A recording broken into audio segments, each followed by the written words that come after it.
नमस्कार मित्रांनो, स्वागत आहे तुमचं आपल्या या मराठमोळ्या चॅनलमध्ये.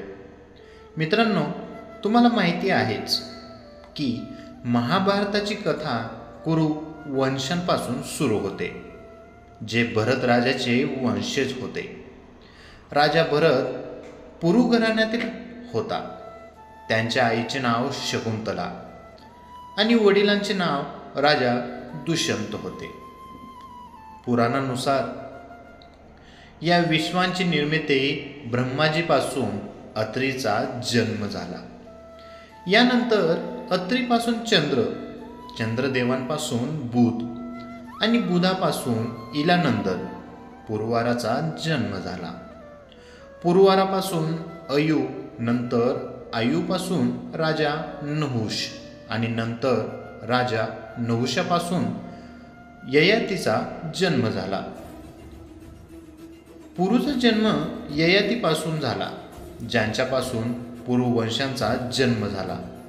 पुढे पुरुच्या वंशात महान तेजस्वी सम्राट राजा भरत यांचा जन्म झाला आणि राजा भरतच्या वंशात नंतर राजा कुरुचा जन्म झाला, ज्याला आधारभूत मानले जाते.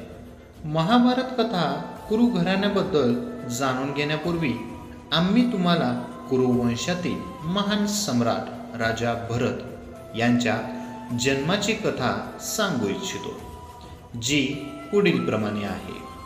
कुरु वंशात राजा दुष्यंत नावाचा एक तेजस्वी राजा जन्माला आला. तो अतिशय शूर आणि आपल्या लोकांचा रक्षक होता. एकदा राजा दुष्यंत शिकारीसाठी जंगलात गेला होता. जिथे घनदाट जंगलात शिकारीला गेले होते, त्याच घनदाट अरण्यात कण्व ऋषींचा आश्रम होता. राजा दुष्यंतला जेव्हा त्या जंगलात कण्व ऋषी असल्याची माहिती मिळाली, तेव्हा तो कण्व ऋषींना पाहण्यासाठी त्यांच्या आश्रमात पोहोचला.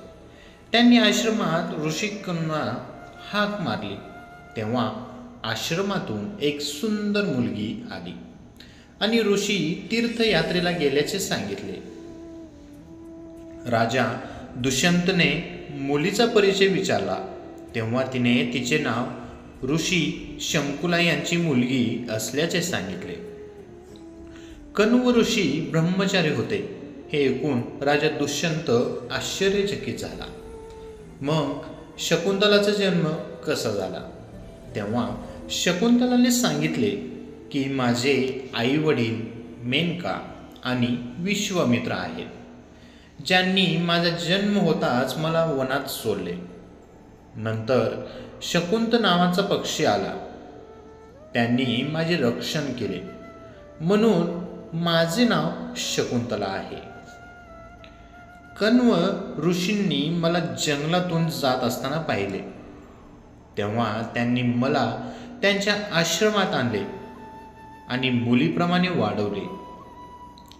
शकुंतलाच्या सौंदर्याने आणि बोलण्याने मोहित होऊन राजा दुष्यंतने तिच्याशी लग्न करण्याचा प्रस्ताव ठेवला. शकुंतलाने ती मान्य केली आणि दोघांचाही गंधर्व विवाह झाला आणि ते जंगलात राहायला लागले.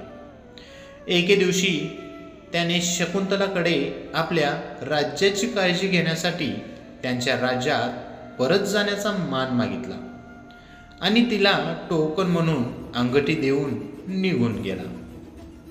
एके दिवशी ऋषी दुर्वासा शकुंतलाच्या आश्रमात आले, तेव्हा शकुंतला राजा दुष्यंतच्या विचारात हरवल्या होत्या. त्यामुळे ती ऋषींचा योग्य आदर करू शकली नाही. त्यामुळे ऋषी दुर्वासांना राग आला आणि त्याने शाप दिला की ज्यांची ती आठवण करेल तो त्याला विसरेल. शकुंतलाने तिच्या कृत्याबद्दल ऋषींची माफी मागितली, ज्यामुळे ऋषींचे हृदय वितळले आणि प्रेमाचे लक्षण म्हणून उपाय सांगितल्यानंतर त्यांनी तिला स्मृती परत मिळवण्यासाठी आशीर्वाद दिला. तोपर्यंत शकुंतला गरोदर होती. कण्व ऋषी आपल्या तीर्थयात्रेवरून परत आले तेव्हा शकुंतलाने त्यांना संपूर्ण कथा सांगितली. ऋषींनी शकुंतलाला तिच्या पतीकडे जाण्यास सांगितले, कारण विवाहित मुलीने तिच्या वडिलांच्या घरी राहणे योग्य मानले नाही. शकुंतला प्रवासाला निघाली, पण वाटेत एका तलावात पाणी पीत असताना तिची अंगठी तलावात पडली आणि एका माशाने गिळली. जेव्हा शकुंतला राजा दुष्यंतकडे पोहोचली तेव्हा कण्व ऋषींच्या शिष्यांनी शकुंतलाची ओळख करून दिली.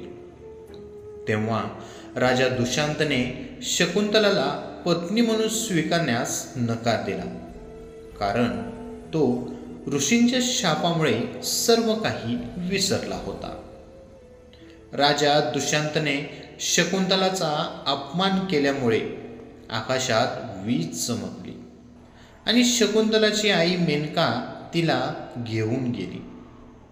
दुसरीकडे तो मासा एका मच्छीमाराच्या जाळ्यात आला.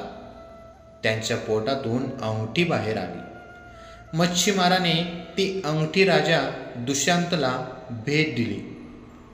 तेव्हा राजा दुष्यंतला शकुंतलाबद्दलचे सर्व काही आठवले.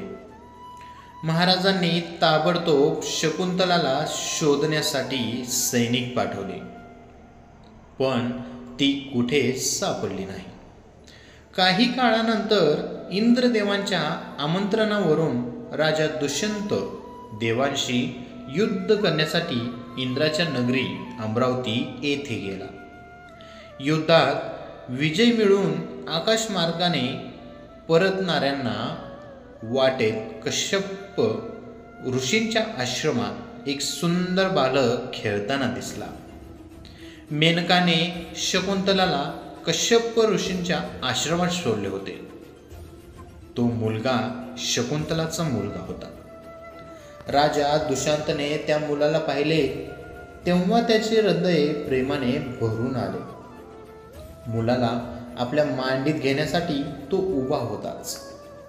शकुंतलाच्या मैत्रिणीने त्यांना सांगितले की जर या मुलाला स्पर्श केला तर त्याच्या हातावर बांधलेली काळी तार तुटेल, साप बनून तुला चावेल. राजा दुष्यंतने त्याकडे लक्ष दिले नाही आणि मुलाला आपल्या मांडीवर घेतले. त्यामुळे मुलाच्या हातावर बांधलेला काळा धागा, जो त्याच्या वडिलांचे प्रतीक होता, तो तुटला. शकुंतलाच्या मैत्रिणीने शकुंतलाला सर्व काही सांगितल्यावर ती धावतच राजा दुष्यंतकडे आली. राजा दुष्यंतनेही शकुंतलाला ओळखून आपल्या कृत्याबद्दल माफी मागितली आणि दोघांनीही आपल्या राज्यात गेले. महाराजांनी दुष्यंत आणि शकुंतला या बालकाचे नाव भरत ठेवले, जो आग्रा येथे गेला आणि एक महान आणि तेजस्वी सम्राट झाला. मित्रांनो, ही छोटीशी माहिती आवडली असेल तर आपल्या व्हिडिओला लाईक, कमेंट आणि आपल्या चॅनेल सबस्क्राईब करायला विसरू नका. आणि हा पुढचा भाग लवकरच येईल, तर पाहायला विसरू नका. धन्यवाद.